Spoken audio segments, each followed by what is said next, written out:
है। देवी कालरात्रि, सातवां दिन माता कालरात्रि का है। यह दिन विशेष रूप से उस समय का प्रतीक है जब असुरों ने स्वर्ग और पृथ्वी पर आतंक मचा रखा था। देवी दुर्गा ने अपने सबसे उग्र और विनाशकारी रूप को धारण किया। माता कालरात्रि, उनका यह रूप केवल राक्षसों के विनाश के लिए था, लेकिन वह अपने भक्तों के लिए हमेशा सुख और समृद्धि लाती हैं। नवरात्रि के 7वें दिन की पूजा विशेष रूप से उन लोगों के लिए है जो जीवन में भय, अवरोध और नकारात्मक शक्तियों से मुक्ति पाना चाहते हैं। पर सवाल यहाँ यह है कि देवी कालरात्रि का यह भयानक रूप क्यों और कैसे प्रकट हुआ। इसका जवाब हमें उस समय की परिस्थितियों में मिलता है जब असुरों का अंत करने के लिए देवताओं को देवी की जरूरत पड़ी। आइए चलिए आगे हम आपको वो कथा सुनाते हैं। देवी कालरात्रि का जन्म तब हुआ जब देवताओं और मनुष्यों पर असुरों का आतंक छाया हुआ था। सबसे बड़ा संकट रक्तबीज नामक असुर था। महिषासुर की मृत्यु के बाद देवताओं ने सोचा कि अब संसार में शांति होगी, परंतु रक्तबीज जैसे असुरों ने फिर से अत्याचार शुरू कर दिया। जब रक्तबीज ने देवताओं की सेना को पराजित करना शुरू किया तो उन्होंने देवी दुर्गा से प्रार्थना की। तभी देवी ने अपने कालरात्रि रूप को धारण किया, एक ऐसा रूप जो संहार का प्रतीक था।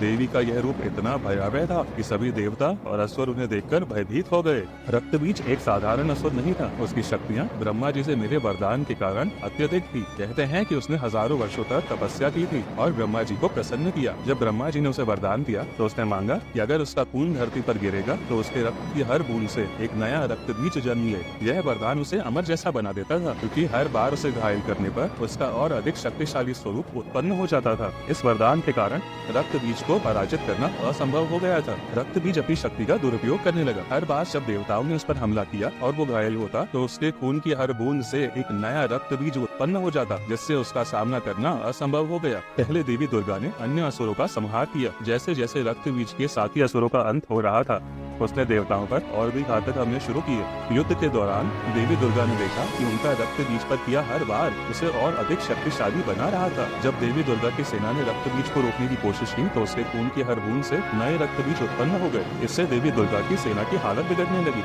देवी दुर्गा ने अपनी शक्ति को महाकाली के रूप में प्रकट किया।